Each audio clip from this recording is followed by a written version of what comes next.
How long is Amber Heard actually in Aquaman 2? Aquaman and the Lost Kingdom marks the end of the DCEU, closing a turbulent chapter for the studio. Yet even this conclusion is full of controversy, most notable because of the inclusion of Amber Heard. The actress appeared in the original Aquaman in 2018, playing Mera, an accomplished sorceress and love interest of Arthur Curry. During the film, she partners with Arthur, finding him and encouraging him to challenge his brother and win the Atlantian throne. Mera fills a primary role in the first film, so with Heard involved in a scandal and unpopular with the public, the sequel had to adjust. The character had the potential to become more important as she is married to the title character, and the mother of his son.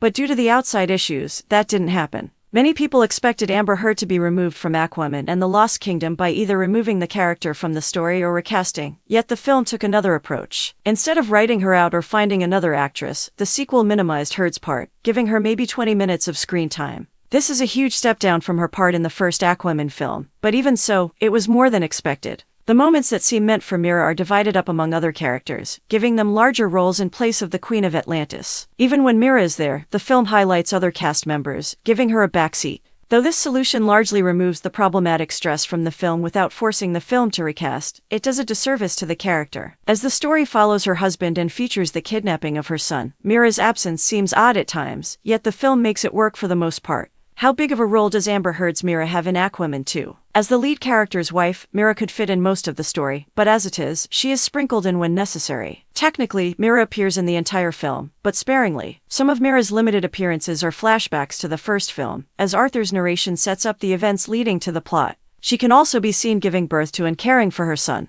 But Mera's most significant appearances are her confrontation with Black Manta, and the climactic fight sequence where she participates in the rescue of Arthur Jr. In the first, she is injured by the enemy, causing Arthur to take action against Manta at the risk of disobeying the council. In the second, she saves her son, but due to the size of the rescue party, she receives little attention in the battle. Her appearances are mostly at the beginning and end of the film, but even when she's on screen, she speaks little. Basically, Mera is relegated to a background role rather than a lead, as she is in the original Aquaman. Though understandable given the situation, it does a disservice to the character, who could have been an interesting part. Minimizing Heard's involvement forces Mera to be uninvolved in a major crisis for Atlantis and her family, which does not fit with her previous characterization. Though the film works with the half-hearted removal of the character, Mera deserves better, even if Heard does not. Enjoying the content? Subscribe, like, share, and drop a comment to be a part of our amazing community. Your support means the world.